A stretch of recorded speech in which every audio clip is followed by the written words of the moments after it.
Hello, everyone. Thank you for listening to another episode of DanDanTony Sports. As always, I am Dan Snyder, joined by Dan O'Shea and Tony Casper. Tonight we have Dan Beebe, a third Dan, joining us. How are you guys all doing tonight? Just to confuse the listeners, really. That's all we're trying to do. Yeah. Which Dan is that?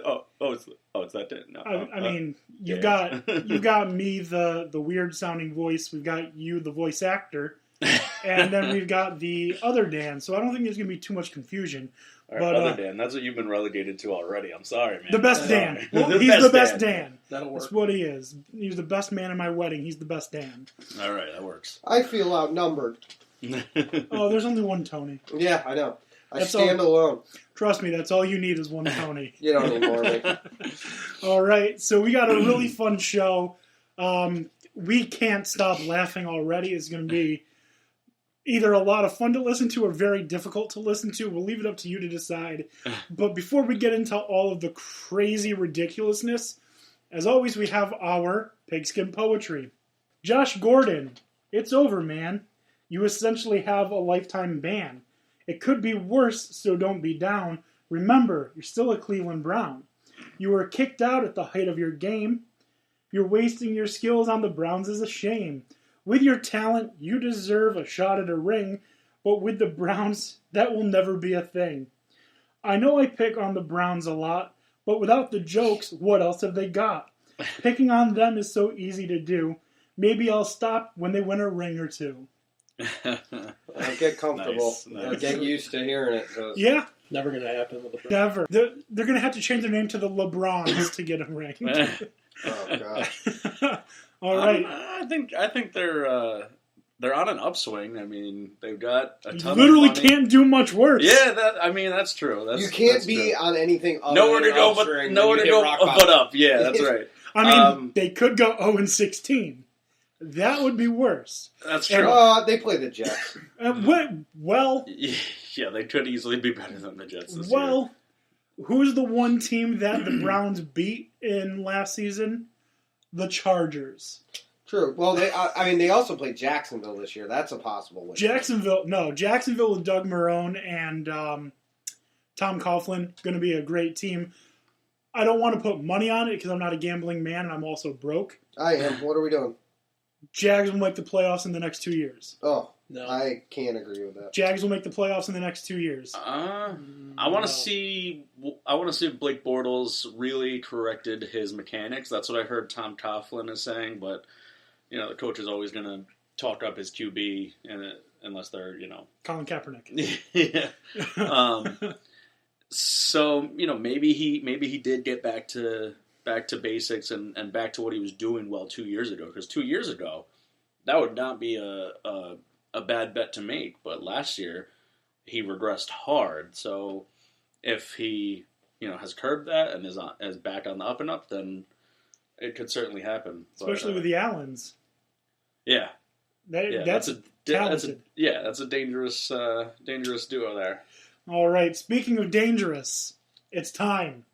We're going to go through our 5 favorite sports team names. Now, these are going to be absolutely ridiculous, and Dan O'Shea is already laughing, and I think it's going to be hard to get him to stop. So we're going to do this like we do every other top 5 list. We're going to go 5, 4, 3, 2, honorable mentions, 1. And we're going to go in around a circle, and we're going to recap every level. So, like always, I will start. My number 5 team, it's from a league that is no longer around, but combines two of my favorite things, football and wrestling. It is the Memphis Maniacs of the defunct XFL. And now I just want to make sure everyone remembers that Maniacs was spelled Maniax. Right? Not to mention... That's not how you spell it? Well, it is when you're a maniac. Apparently. Not to mention, they had a really funny logo with a dude who's got like these crazy swirls in his eyes. So it's really funny. The Maniacs, and then this guy doesn't look like a maniac. He just looks like he's stoned on something. Yeah, like he's on something or something. Yeah. So the XFL, for those who don't know, is the greatest sports league to ever be created. They do things extreme. There's no such thing as a coin toss. How do we determine who chooses if they want to kick or receive? You put the ball at the 50, put an athlete on opposite goal lines, and then let them run to the ball. And whoever grabs it first gets to choose if they want to kick or receive. It's like dodgeball. Yeah, basically real life NFL blitz for you. Pretty much. There were no extra points. You had to go for 2. There were no fair catches, so you were going to get clobbered. Yeah. It was the greatest concept. No out of bounds. With the worst execution. Because there were maybe 3 quality football players in the entire league. Well, because, the NFL obviously did not want them to succeed, so was trying to pull their weight behind making sure no one went there. Well, not only that, but Vince McMahon was like, we don't need football refs. I'll use my WWE refs. So you had like old Earl Hebner as the football ref. I forgot about that. Oh my god. And you had like Tommy Maddox, who was like this legit football player who was the MVP of the league, I'm pretty sure, and then went on to have an NFL career. Like he was like the only legitimate star besides Rod Smart, who had the greatest nickname of all time, He Hate Me. Loved it. Rod, He Hate Me Smart. He even wore that on his Arena League jerseys and tried to wear it in the NFL, and they were like, no, you're going to wear Smart. So my number 5, my favorite XFL team, the Memphis Maniacs. Dan Beebe, who do you have for your number 5? Number 5, I got to say the Houston Oilers back in the day. That was a team you knew growing up, and I thought the Texans couldn't even really compare once they came in.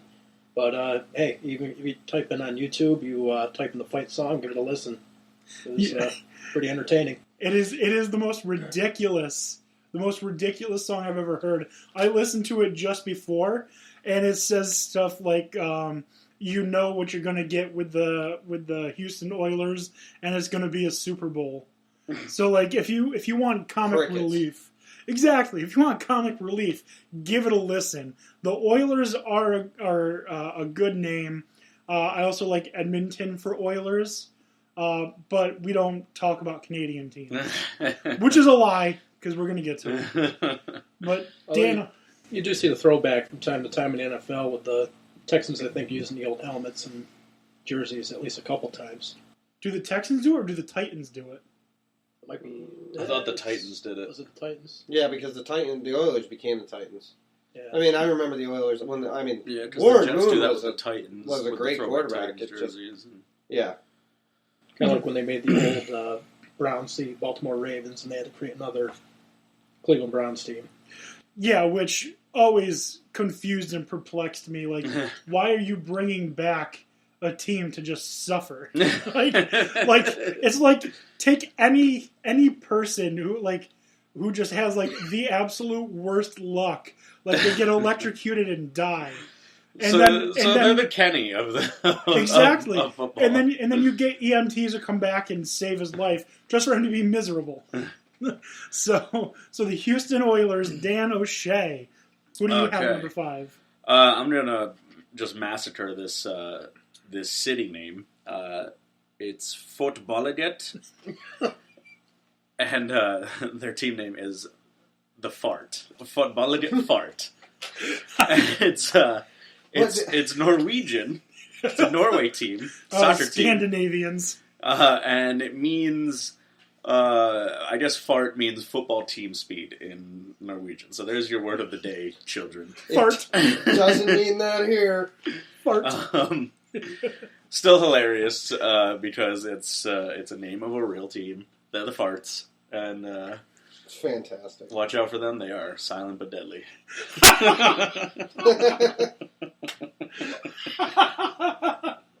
Gotta imagine Michael will find them on YouTube too, as far as maybe some games or gas highlights. They gas the opponents. Oh, there's so many puns we could probably throw in here, but I'll move on for time's sake.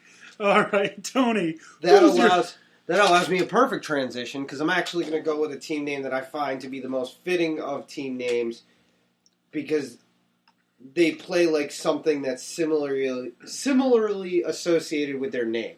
So it's the Cleveland Browns. They are absolute garbage. Brown being a color itself.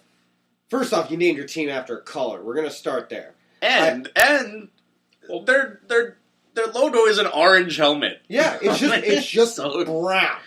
And if poor anybody is Cleveland. fitting of the name Browns, it's definitely Cleveland football. Well, which does mean, I guess technically it was, the dog logo, but it's like, Yeah. For a while, yeah, it was, yeah. if you want to be like, specific, you got to go the extra mile for them, but. Right, and which is they never do for their city. it's really funny because when I hear Cleveland Browns a lot of times, the first thing that pops in my mind is, my name is Cleveland Brown, Yeah. and I'm proud to be back in my hometown with my new family. Good soundbite. This is the Cleveland Show. But, no, the Cleveland Browns are absolutely atrocious. And I can honestly say, I don't see a chance of them ever winning the Super Bowl. Well, I thought they had a good start in the right direction. I don't know how many years ago now, but when they picked up Brady Quinn, and he said how busy he was on Sundays, and he was, sponsoring Subway, and he was on the bench most of the time. So it's like, how busy could he be? I mean, they did have one season where they started like 5-1 with Charlie Fry at quarterback. We're like, oh, maybe they're gonna be okay. This was like early 2000s. Did they win a game after that start? Yeah, they ended up going like 7-9. Yeah. Or something. I remember it was like Cleveland was going off the rails. They were so beyond excited, and then it just died. That's why the story of their lives. that's why you make sure if you're going to draft a quarterback that they're a franchise quarterback. Jets. I was gonna say I can't say anything to that. Or you already have a franchise quarterback, so it doesn't. The Cleveland Browns are terrible. What else? My poem. The poem said all you need to know. So you're never gonna take the Browns to the Super Bowl? I mean, they can hop in my car. I was gonna say I think I do about once a day. That's why that name's Yeah. so hilarious. Maybe later in the night. That's terribly unfortunate, but They should have the most rings. undoubtedly accurate. Yeah. Now we're going to do a quick little break, and this is for Tony's happiness. We are currently watching the Red Sox versus the Yankees. Red Sox just hit back-to-back home runs. Are now up by 3. Yes. All right. Let's go. So Deal with it. let's get past this because we don't want to vomit before we get to more laughing. Although we might laugh so hard at the rest of these names that we might be vomiting. I'm surprised I didn't come across a team name called the Vomits based on some of these names we found. I mean, there was a wrestler named Puke, Yeah, no. so that's close if we're doing athlete names, which could be a show in the future. Could easily Best be a show. athlete names. Well, favorite athlete names, because best is subjective, whatever. So that ends number 5. So we're just going to recap. For me is the Memphis Maniacs. For Dan Dan Beebe was the Houston Oilers. Yep. For Dan O'Shea, I'm not even going to try and pronounce it with the farts. And for Tony, it was essentially the farts as well. The Cleveland Browns. It's what So it comes happens. after. Yeah. It's what happens if you're not careful with a fart. You become Cleveland Browns. All right, so now we're going to move on to our number 4. Cleveland fans, keep listening. Yes, Cleveland rocks. Cleveland rocks. I love that song. Anyways, moving on to number 4. Mine is one of my favorites for 3 reasons. 1, I love the team name. 2, they're affiliated with one of my favorite teams. And 3, I used to live where they play. And that is the Vermont Lake Monsters. They're Oakland A's affiliate. Oh, I didn't know that. Yep. I used to live in Burlington, and so my school would spend many days at Lake Champlain in Burlington, Vermont,